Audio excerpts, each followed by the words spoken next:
this nominee, Brown Jackson, has a problem in the past with her rulings on sexual predators, particularly relating to child porn. And she made a distinction that does not exist in federal statute between people who watch it and people who produce it.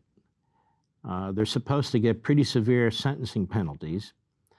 And she came under the sentencing guidelines in the 7 different cases in which she ruled, and people are wondering why. And some of the things she said were odd too. I can guarantee you, if a Republican nominee had done anything like that, the Republicans would abandon him or her. If a Republican nominee couldn't define a man or a woman in the context of the Violence Against Women Act, I don't think a single Democrat would vote for that nominee, or even a Republican. They talk about the Violence Against Women Act that was passed in the 90s. Biden prouds himself on this law, and yet they won't define women. I remember when the director of the Office of Management and Budget was testifying, she wouldn't use the word woman. She used the phrase birthing person.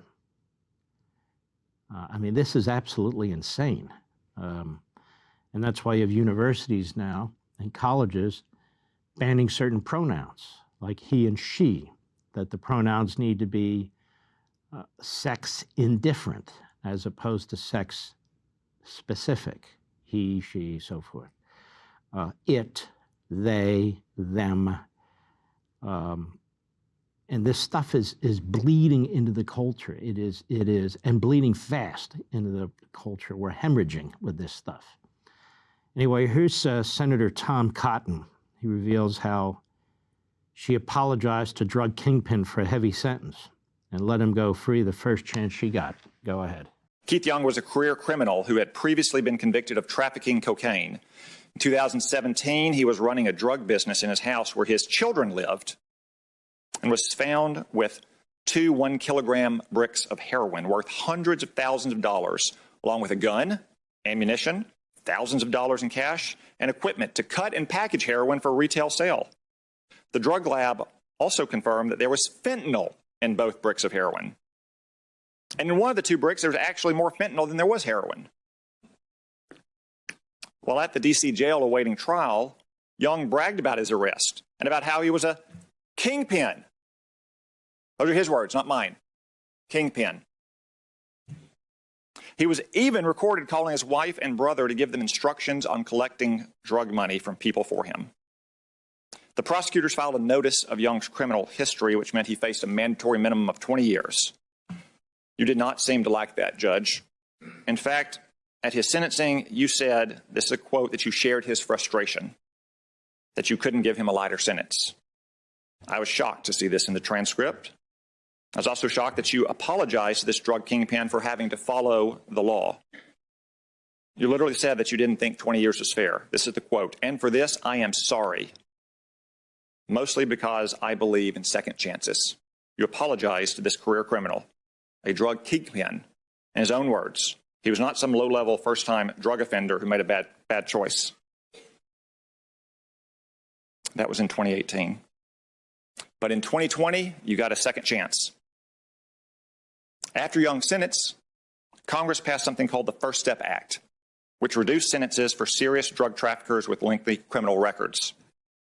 During the pandemic, lots of criminals like Keith Young tried to twist the First Step Act's compassionate release provision, which was intended for terminally ill elderly inmates to get early release and blame it on COVID.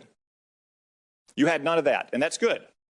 You rightly said at his resentencing hearing, quote, "COVID-19 is not only present in prisons," and you said that Young's past as a smoker and his claim of various other health issues did not entitle him to early release. If you had stopped there, I would have cited that as a great example of how you follow the law and made a well-reasoned decision. Unfortunately, you didn't stop there.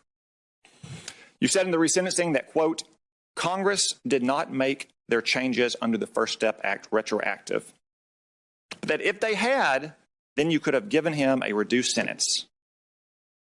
But then you said, no matter what the law says, and this is a quote, Judge, "The court feels as though in this moment, per Mr. Young's compassionate release motion, the court is being called upon to evaluate the length of his sentence under the revised section of the law in the First Step Act. And so it is almost as if I am sentencing him today. And if I were to do so, he would face a sentence that would be well below the 240 months that Mr. Young received. And so for that reason, I will grant Mr. Young's motion. Well, folks, this is where we are. She appears to be a very nice lady. She does not show a lot of emotion. The media want her on the bench no matter what. The Democrats want her on the bench no matter what.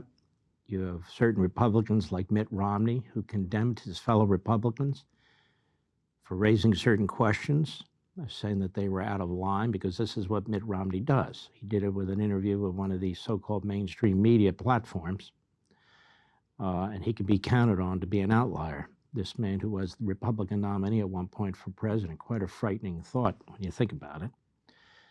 But Ketanji Brown Jackson is a radical.